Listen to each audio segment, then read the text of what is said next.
So how much is the reflection coefficient here?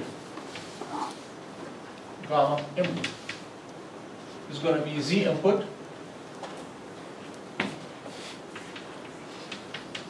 minus R naught divided by Z input plus R naught. And Z input is what? Is Z plus R naught. Z plus R naught minus R naught, Z plus R naught plus R naught. Same answer.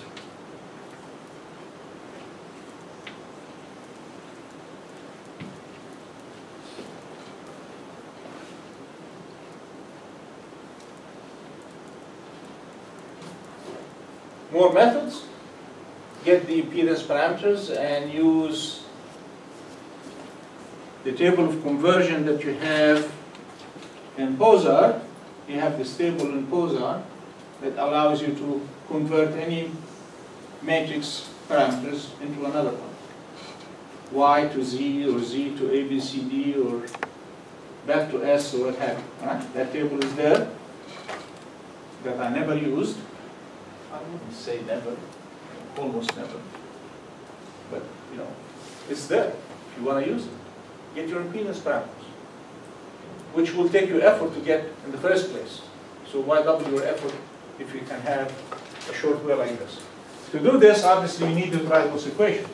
But to do the Barnes diagram, you have to recall your transmission line theory discussion. And it is the quickest. Right? Let's do another example using the Barnes diagram. Any questions you stop? Okay?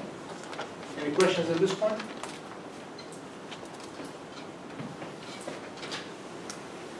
I don't ever have to write these equations anymore. I'm getting S parameters. I simply look at my network. I'm going to add a shunt admittance here. Y. Z1 and Y2, or Z2. Call it Z2. All right?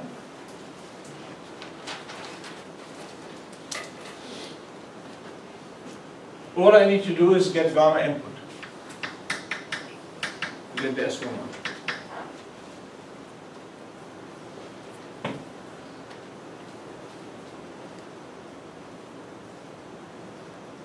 So still Z input, nothing has changed. Minus Z naught, divided by Z input plus Z naught.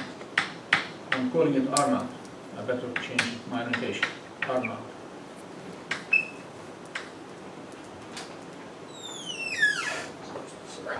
So what's the input in this case?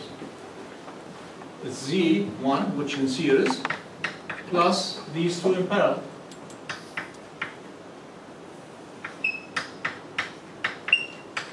That's it. I'm done.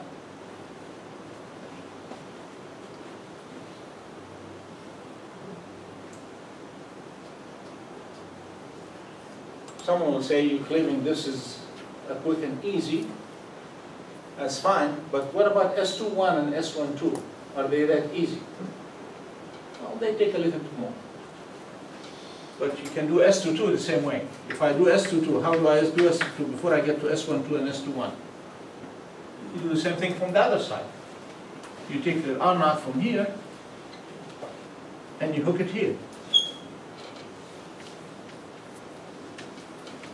And you look at gamma from this side, from the output side, which is gamma input actually. It's in from that side. So that's going to be Z from that side, your Thevenin's equivalent from that side, which is going to be Z2 in parallel with,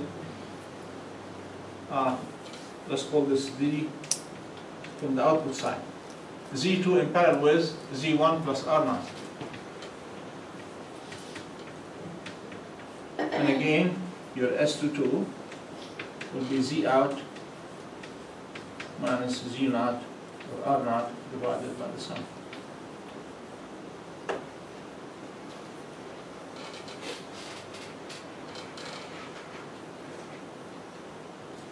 To get to the S21 and S12, then you need to worry about the transmission coefficient.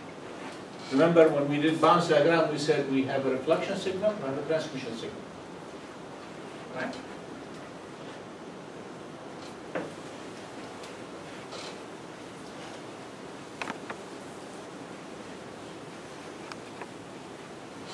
So you look at your network, and you have a signal in, signal reflected, a signal coming through. This one here is S11, this one here is S21, assuming here that you have 1 as your input.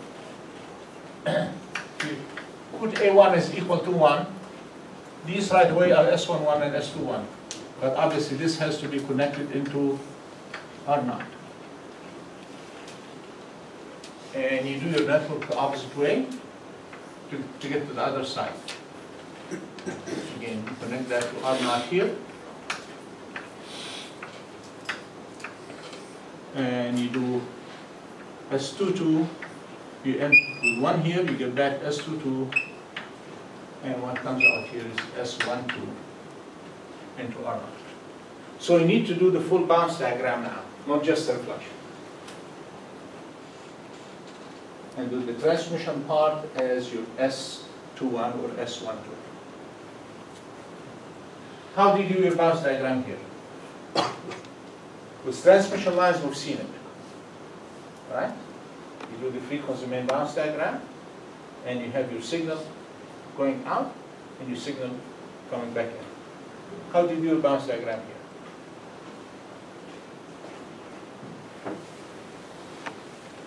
We haven't talked about this one here, but it is also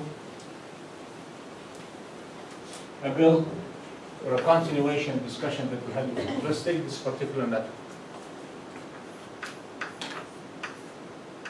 I'm going to expand the diagram a little bit so I can write things. And I have connected here, let's say I'm talking here about R0.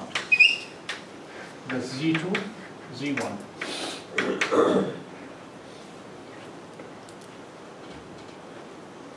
So I'm talking about a voltage wave, a power wave, comes here. There will be a component coming back. The component will appear here. That component will appear on both of these. So you can see here a divider between this signal and that signal. All right? So you work out your divider through. If it is the other way around, you have, let's finish this one off. I was planning to do an example and post that on Scholar. You say 1, that's your gamma, 1, if you wish. The signal at this location here is 1 plus gamma 1. It goes as a divider between 2, so the signal here at this point now is 1 plus gamma 1 multiplied by the parallel combination of Z2 parallel with R0 divided by Z1 plus Z2 in parallel with R0. Divider, voltage divider between this impedance and that impedance. So the voltage appearing here is that much. That voltage here is going to be the same here, which is going to be actually, that's your S21.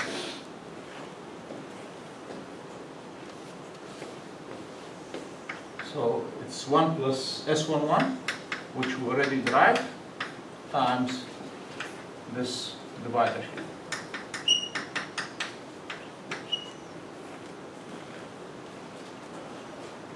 The rules of this S21 in the bounce diagram are simple. And I'm going to send them to you through Scholar. I'm going to write them down and send them to you through Scholar. That's the easiest way to work things out. If you resort to other approaches, like I said, they could be time consuming. And again, you lose, you get swamped by equations.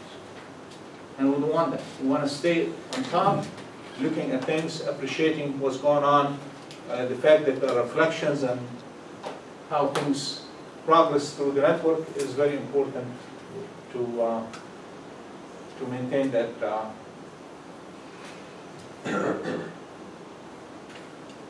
appreciation to the detail. I have 2 minutes left. Questions?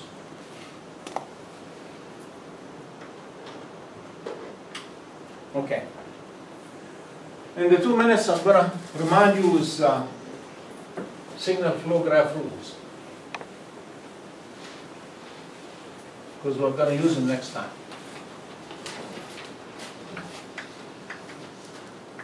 If you have an SA here, SX, SY, let's use X and Y. Can you represent that with one flow line? What would you write here? Multiply. Product, right? SX times SY. It's just like gain. You know, your signal was 5, got multiplied by 3 here, then got multiplied by 2, that means it's multiplied by 6. Okay? If you have a signal here of intensity A, and this is SX and this is SY, what are the signal intensities here and there? That's ASX and that's ASY. Okay? If you have SX, SY, SZ, and you have A1 and A2, what's your signal here? It's going to be ASX plus ASY all multiplied by SZ. Correct?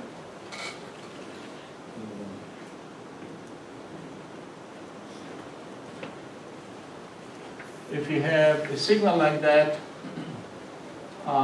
let's say SX, SY, and somewhere in this node I have an SZ like this. And I have a signal A here. Can you tell me how much is B there? That's the last one. Your signal here is ASX. And here is SY times whatever you have there.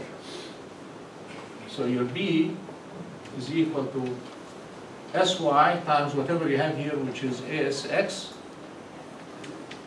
divided by 1 minus SZ. You remember that one?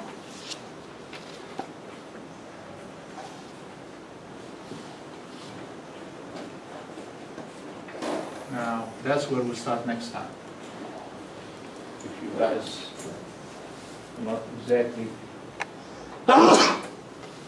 Excuse me. So, go back and refresh your signal flow graph rules, and I believe Pozar has a section on that.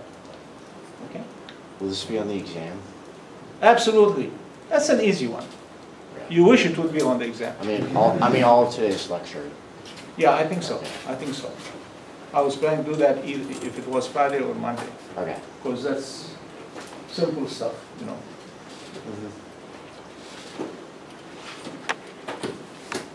All right. I'll see you on Wednesday.